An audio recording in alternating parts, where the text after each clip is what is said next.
नमस्कार, स्वागत है आपका नेटरिक न्यूज में। आपके साथ मैं हूं सपना दुबे और आप देख रहे हैं नेटरिक टॉप 10। अलीगढ़ मुस्लिम यूनिवर्सिटी ने हिंसा में घायल हुए रिसर्च स्कॉलर मोहम्मद तारिक को अनुकंपा के आधार पर रसायन विभाग में सहायक प्रोफेसर के रूप में किया नियुक्त। 15 दिसंबर को हुई हिंसा में तारिक को गंभीर चोटें लगी थी। तारिक का इलाज फिलहाल ट्रॉमा सेंटर में चल रहा है। नागरिकता संशोधन कानून पर देश भर में जारी है विरोध प्रदर्शन। इसी बीच मंगलवार को बंगाल की जाधवपुर यूनिवर्सिटी में आयोजित दीक्षांत समारोह में पहुंची गोल्ड मेडलिस्ट छात्रा देवस्मिता चौधरी। छात्रा ने मंच पर पहुंचकर सीएए की प्रति फाड़कर नागरिकता संशोधन कानून पर जाहिर किया विरोध। साथ ही नारा लगाते हुए कहा कि हम कागज नहीं दिखाएंगे, इनकलाब जिंदाबाद। मोदी कैबिनेट ने भारत की जनगणना 2021 की प्रक्रिया शुरू करने और एनपीआर को अपडेट करने की दी मंजूरी। इसी बीच केंद्रीय गृह मंत्री अमित शाह ने मंगलवार को कहा कि राष्ट्रीय जनसंख्या रजिस्टर और राष्ट्रीय नागरिकता रजिस्टर एनआरसी के बीच नहीं है कोई संबंध। साथ ही ये भी कहा कि एनपीआर में नाम नहीं होने पर किसी की भी नहीं जाएगी नागरिकता। विपक्ष इसे लेकर फैला रहा है अफवाह। किसी अल्पसंख्यक को एनपीआर से डरने की नहीं है कोई जरूरत। मंगलवार को केंद्रीय कैबिनेट ने चीफ ऑफ डिफेंस स्टाफ पद को दी मंजूरी। 4 स्टार जनरल रैंक के सैन्य अधिकारी को इस पद पर किया जाएगा नियुक्त, जिसको सैन्य प्रबंधन में विशेष योग्यता होगी हासिल। हालांकि अभी तक उसके नाम की घोषणा नहीं की गई है। दुनिया के कई देशों में सीडीएस यानी चीफ ऑफ डिफेंस स्टाफ नियुक्त होते हैं। झारखंड मुक्ति मोर्चा के कार्यकारी अध्यक्ष हेमंत सोरेन 29 दिसंबर को लेंगे मुख्यमंत्री पद की शपथ। उन्होंने खुद इस बात का ऐलान कर कहा कि उन्होंने राज्यपाल द्रौपदी मुर्मू से मिलकर सरकार बनाने का दावा पेश कर दिया है। साथ ही कहा कि हमने राज्यपाल से मांग की है कि वो हमें राज्य में नई सरकार बनाने के लिए आमंत्रित करें।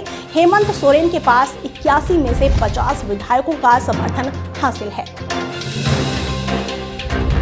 रिलायंस इंडस्ट्रीज लिमिटेड के चेयरमैन मुकेश अंबानी की दौलत में इस साल 17 अरब डॉलर का हुआ इजाफा। उनकी संपत्ति का कुल मूल्य हुआ करीब 61 अरब डॉलर। ये आकलन ब्लूमबर्ग बिलियनियर इंडेक्स पर है आधारित। मुकेश अंबानी की दौलत का कुल मूल्य मंगलवार को करीब 61 अरब डॉलर होने के बाद वो बने दुनिया के 12वें सबसे अमीर व्यक्ति।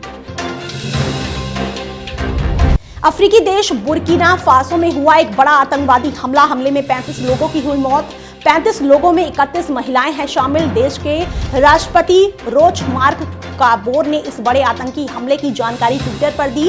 साथ ही कहा कि सुरक्षा बलों के साथ हुई मुठभेड़ में 80 आतंकवादी भी मारे गए हैं। बुर्किना फासो की सेना का कहना है कि अरबिंदा शहर में सुबह हुए इस आतंकी हमले में 7 जवान की भी हुई मौत। राष्ट्रपति ने की 48 घंटे के शोक की घोषणा।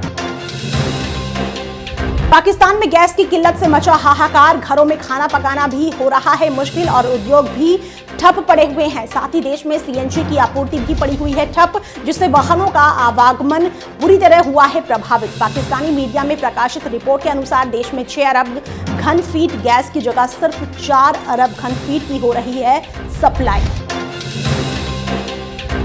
प्रोड्यूसर एकता कपूर ने अभी हाल ही में अपनी फिल्म ड्रीम गर्ल के निर्देशक राज शांडिल्य को एक खास तोहफा दिया है। उन्होंने तोहफे में राज शांडिल्य को 90 लाख की गाड़ी दी है।